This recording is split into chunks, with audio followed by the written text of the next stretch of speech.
Hello friends, कैसे आप सब लोग, and thanks for watching my channel. दोस्तों, वीडियो शुरू करने से पहले रिक्वेस्ट है कि चैनल को प्लीज़ सब्सक्राइब कर लीजिए और साथ ही में नोटिफिकेशन का बेल भी दबा दीजिए, ताकि जब भी मैं कोई नया वीडियो अपलोड करूं वो आपको नोटिफाई हो जाए। दोस्तों, इस वीडियो में हम जिस कंपनी के बारे में डिस्कस करेंगे वो पावर जनरेशन सेक्टर से आता है और बेसिकली स्टेट गवर्नमेंट के अंदर आता है ये कंपनी। ठीक है। हम जिस कंपनी के बारे में बात करेंगे, आप शॉर्ट फॉर्म में GIPCL के नाम से जानते होंगे उस कंपनी को। इसका फुल फॉर्म है Gujarat industries power company limited. Okay, so यहाँ पे आपको दिखेगा कि इलेक्ट्रिसिटी जनरेशन में है और गुजरात बेस्ड कंपनी है। सो देखिए, 1000 करोड़ का मार्केट कैप है, मतलब हार्डली आप बोल लीजिए कि स्मॉल कैप से निकल के बस मिड कैप में घुसा है। जो यहाँ पे देखिए, इसका प्राइस टू अर्निंग बहुत मिनिमम है। डिविडेंड यील्ड 4% का है और यहाँ पे देखिए रिटर्न ऑन इक्विटी और रिटर्न ऑन कैपिटल एम्प्लॉयड भी अच्छा है और डेट यहाँ पे देखिए बहुत कम डेट है। यहाँ पे मल्टीपल पॉजिटिव फैक्टर्स हैं। प्लस आप देखिए इसका ROC 13-14% हमेशा मेंटेन किया, अभी 16% तक गया है। प्रमोटर जो था 58 से यहाँ पे 55 तक आया है एंड मे बी ये जो 3% है ये पब्लिक, जनरल पब्लिक है, उसने ऑब्जॉर्व कर लिया। ठीक है, यहाँ पे देखिए जनरल पब्लिक है, उसने ऑब्जॉर्व किया है यहाँ पे। और यहाँ पे जो प्रमोटर है वो बेसिकली आपको जितने भी गुजरात के स्टेट गवर्नमेंट अथॉरिटीज़ हैं उनके पास है, जैसे Gujarat Urja Vikas, Gujarat alkalies, Gujarat state fertilizer, ये सब Gujarat based public sector units है। उनके पास है। आप एक चीज़ समझिए, पहली बात तो आप अगर PSU सुनते हैं ना, बहुत लोगों को शायद ये बात हो कि पब्लिक सेक्टर एंटरप्राइज या पब्लिक सेक्टर यूनिट जब सुनते हैं तो वो खाली बैंक्स तक लिमिटेड नहीं है कि आप PSU बैंक्स के बारे में कोई डिस्कस कर रहे हैं। आप कहीं भी नॉर्मली आप सुने, पहली बात। दूसरी बात ये है कि बहुत सारे ऐसी कंपनीज़ हैं जो PSU है, चाहे वो स्टेट गवर्नमेंट के अंडर है, सेंट्रल गवर्नमेंट के अंडर है, जो एफिशिएंटली चल रही हैं। ठीक है, उनका एफिशिएंसी है उसमें, क्योंकि वो PSU के अंडर आता है तो वो परफॉर्म नहीं कर रहा है, वो दूसरी बात है, लेकिन एफिशिएंटली मैनेज्ड PSUs भी हैं। नंबर 3, पावर जनरेशन में, इलेक्ट्रिसिटी जनरेशन में अब देखिए हर एक स्टेट का अलग अलग डायनेमिक्स है और बहुत सारे स्टेट, अगर आप जैसे फॉर एग्जांपल UP का देखते हैं तो वहाँ का हालत ख़राब है।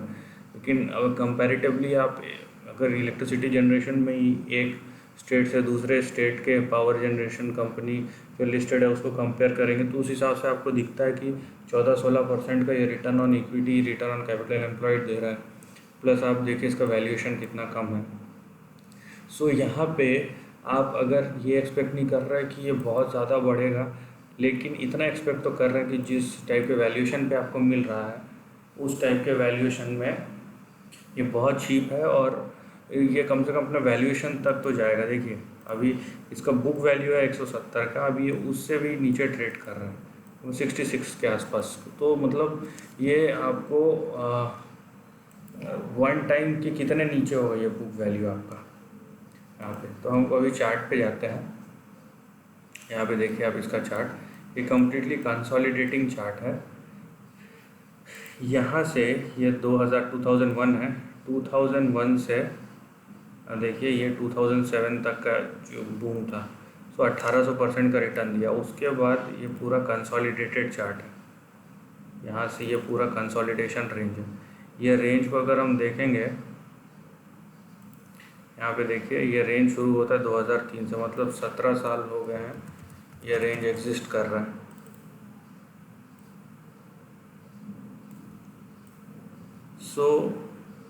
हम अगर आउट परफॉर्मेंस का तो नहीं सोचेंगे, लेकिन इतना ज़रूर सोच सकते हैं कि ये कंपनी जो है जिस तरीके का फंडामेंटल्स है रीज़नेबली परफॉर्म करेगा। कम से कम इतना तो आराम से सोच सकते हैं कि ये कंपनी जो है रीज़नेबली परफॉर्म करेगा और यहाँ के आपको शेयर प्राइस में कम से कम देखिए यहाँ से रहता कम से कम यहाँ तक का मूव दिखेगा, मतलब 200% का।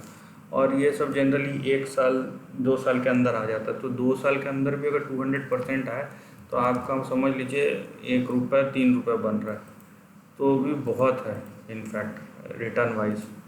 ठीक है, हमको भले ही कम लगे, लेकिन रिटर्न वाइज आप कन्वेंशनल चीज़ों के कंपैरिजन में कीजिए एफडी और ये सब, तो आपको 5-10% जहाँ मिलेंगे यहाँ पे 200-250% मिलेंगे, तो उस हिसाब से बहुत है। सो सपोर्ट एंड रेजिस्टेंस लेवल की बात करते हैं। ठीक है, ये आपका इमीडिएट सपोर्ट आएगा 53 पे, क्योंकि ये इतनी तेज़ी से अभी स्टॉक्स भाग रहे हैं। तो यहाँ पे देखिए आपका इमीडिएट सपोर्ट आएगा 53 पे। वो अगर टूट गया तो 45 का आपका भाव है, नेक्स्ट सपोर्ट आएगा, और उसके नीचे आएगा आपका 37 पे। सो ये चीज़ हमको ध्यान रखना है कि ये सपोर्ट लेवल नहीं टूटना चाहिए, नहीं तो नीचे लेवल जाएगा। लेकिन जिस तरीके से मूवमेंट हुआ है, जो नेक्स्ट इसका रेजिस्टेंस आएगा वो आएगा आपका अराउंड 99 के आसपास। ठीक है, 99 पार हो गया तो ये एक रेंज है, आप चाहे कंसोलिडेशन या रेजिस्टेंस रेंज बोल लीजिए, 135.4 से लेके 150 तक। 134 से 150 का एक रेंज है जिसके बीच में ये रेजिस्टेंस है, जिसके बीच में ये रेजिस्टेंस है। नाउ उसके ऊपर जो आपको दिखता है, ये अगर क्रॉस हो गया तो यहाँ पे 185 का आपका जो 2007 का हाई है वहाँ तक जा सकता है। ठीक है, यहाँ पे एक चीज़ इम्पॉर्टेंट है समझने वाली, वो क्या, वो ये है कि अगर इंडीड इकोनॉमिक बूम आता है और उसको पब्लिक सेक्टर एंटरप्राइज लीड करता है, सो यहाँ पे एक गेम चेंजिंग चीज़ें हो सकती है। अब ये डिपेंड करता है कि पॉलिसी चेंज पे, ये प्योरली पॉलिसी चेंज पे डिपेंड करता है कि कितना ड्रास्टिक और लिबरल पॉलिसी गवर्नमेंट लेके आती है। इतनी मेजॉरिटी के बाद भी अगर ये चीज़ नहीं होता है then it will be a big task, क्योंकि इसके बाद आपको इतना बड़ा मैंडेट नहीं मिलने वाला आपको बोथ द हाउसेस। सो ये एक चैलेंज बन जाएगा अगर ऐसा नहीं हुआ तो।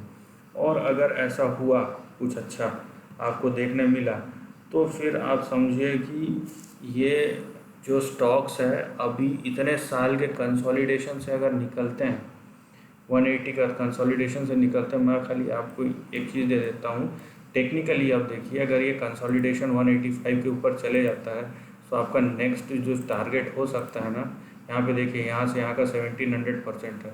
सो यहाँ से वही चीज़ रिपीट होगा। ठीक है, अगर ये इंडीड एक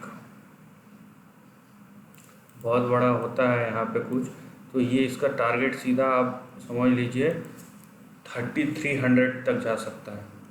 ठीक है, इसका प्राइस जो है, इसका जो बड़ा टारगेट है, जो इसका